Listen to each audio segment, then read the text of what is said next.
What's up, guys? Welcome back. Another day, another video.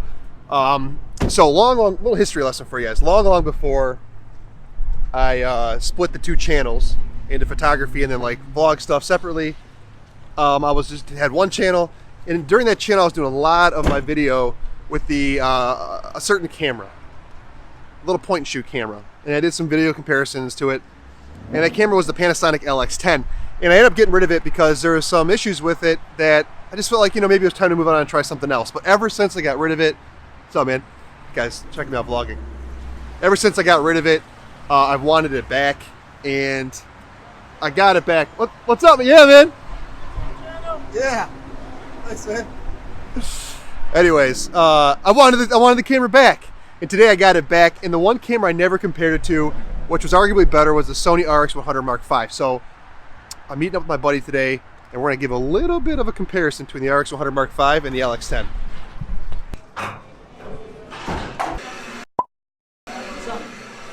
All right. Dude, I was just This is my buddy Ryan. What's up, you guys? I linked his channel a couple videos ago. Thank you, sir. I was just telling him before I came to see you that you're the guy that has the RX100. I just picked up the LX10 again, and we're going to do a little comparison. Okay. You down with that? I'm down. This guy just dropped a video. I'll link the video right up there. He was in it. Or is it over here? I don't know. Over there? Over there. Yeah. You gotta go this he just way. dropped a video explaining why the RX100... Don't get run over. Thank you. This person over here. You're welcome. Bye. Thank you. She said hi. Anyways, I'm trying to get... He dropped a video explaining why the RX100V is the best point-and-shoot camera for everyday run and gun type, like video, vlogging and video type stuff. Cinematic work. Cinematic work, if you will. And I want to see just how much different the RX100 and the LX10 are, because there's a couple things the LX10 has over it. One, I think the Leica lens is a little bit sharper, a little bit crisper. I agree. Okay. And it's also got the f1.4 aperture, which if you multiply it by 2.7, because that's the crop factor on a 1-inch sensor, it's like 3.78. That's not a bad depth of field. We start talking about little pocket cameras. It's true. And when you have a 1.8, I think you're at 4 point something. So depth of field isn't everything. But anyways, I think the image quality is a little better. But your RX100 has phase detect autofocus. I've got contrast profile, which Panasonic also has that whole hunty thing if you've got some backlighting going on. You got flat profile, which I don't have, although you can kind of desaturate that. You can make it work. Yep. And you got better stabilization, I think. So the two things I want to try out with your camera is the autofocus, okay, and the stabilization. Money. You cool? Go. I'm cool with it. Let's do it. All right, sweet. All right, so this is on the LX10. I just switched cameras over. I got an f1.4 aperture priority, so the shutter speed just running wild wherever it wants to go.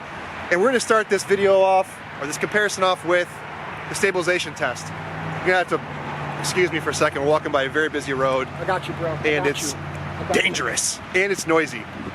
But what I want you guys to check out is how shaky is this? How is the stabilization working? Because this is one of the big problems I had previously. And how does it look in comparison to the RX100V? Which, you got yours? I got it. All right, I'm gonna switch cameras right now, and we'll do a little comparison. It's the LX10. All right, so now we're on the RX100V. A little bit different settings. I was at a shallower depth of field, but nonetheless, that doesn't matter for stabilization. How does the stabilization look on this as we walk compared to this bad boy right here? Probably better, I would assume. I would assume so as well. Not to mention, I didn't have any muffs on this camera, so the audio might be better on this, as he's got some Radco windjammers on top. Oh, watch this stuff. Watch this. Whoa. But anyways, that's the comparison of the RX100V versus the LX10 stabilization. But now we need to do an autofocus test. We do. At f1.8. Okay. Make it as difficult as possible on the camera. Makes sense. Let's go eat some food, and we'll do that while we're eating and have a bunch of people stare at us. I like that. All right, let's go. All right, so now we're inside this Mediterranean restaurant with a bunch of people around us, but I want to do an autofocus test comparing the RX100 to the LX10, and all I'm going to do is pop my head in and out of frame and walk back and forth, because for vlogging, that's really what matters, is keeping the face and eye in focus. But behind me is a backlit situation, so for the LX10, this is typically a situation where it would struggle with keeping focus. So I'm going to walk back to the camera, pop in and out, and then I'll switch over to the LX10 and do the same thing.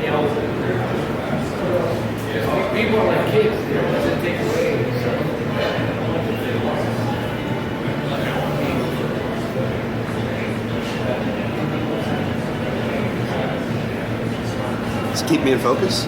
Ryan, It's working. it's working? It's got the box around your face, dude.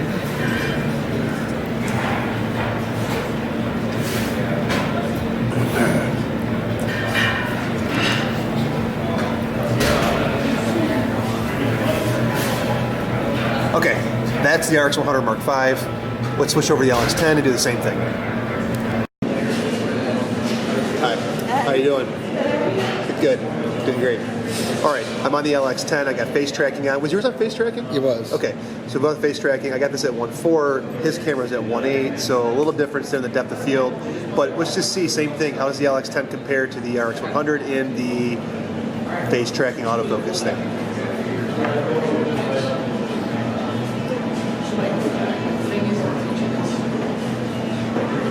We're back in focus. Yeah. Back in focus. I wonder how the metering is. You can see this in post, how the metering is taking care of like the faces and stuff like that.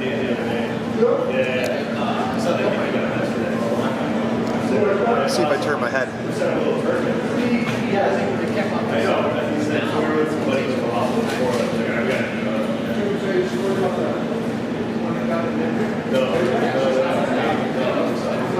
Okay. Did they update the firmware? Dude, it's good. No. I don't even know what firmware version it's on. This could be on the old firmware. I don't think they even updated it ever. We should check meter settings too, because your background on your Lumix is brighter. Yeah? For sure. All right. Anyways, guys, that's my video for today.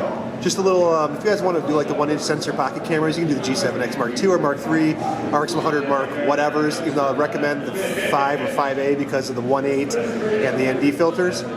Or you have this LX10 as an option. I got this basically it was brand new with the damaged box from Amazon Warehouse for $350. So from bang for the buck, how does this work?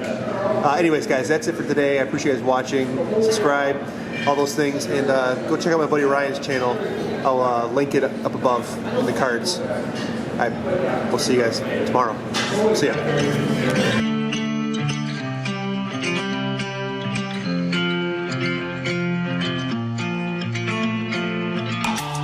Sitting on the couch in the basement at your mama's house when we stole the last bit of your sister's weed. We're blowing that smoke and